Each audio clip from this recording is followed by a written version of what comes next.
عم اسماعيل، في خبر بيقول ان حق ياسين رجع يا عم اسماعيل. الحمد لله يا بيه. هو انت كان عندك شك ان حاج ياسين مش هيرجع؟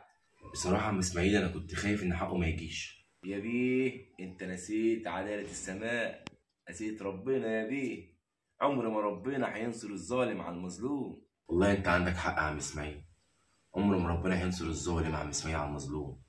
ده ربنا فعلا اسمه الحق واسمه العدل.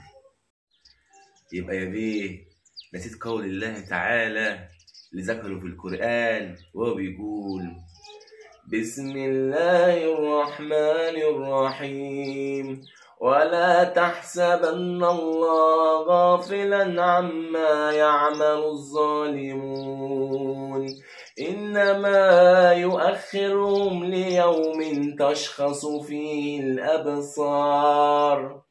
عرفت يا بيه؟ ده ربنا ذكر في القرآن، ذكر ان هو عمره ما هيغفر عن الظالم. والله لا يجيب الظالم كده في الدنيا ويجازيه ويجيبه الارض وفي الاخره يا بيه. والمظلوم اوعى تفتكر يا بيه ان ربنا بينسى المظلوم، ده ربنا بينصره في الدنيا ويعوضه خير في الدنيا والاخره يا بيه. صلى على النبي كده يا بيه واطمن، رب العباد موجود. اوعى تقولها تاني يا بيه ان انا ما كنتش عندي امل ان حق ياسين يرجع. صلى على النبي وقوم صلي العصر يا بيه. يا طيب انا ياما بتعلم منك، روح ربنا يبارك لي فيك.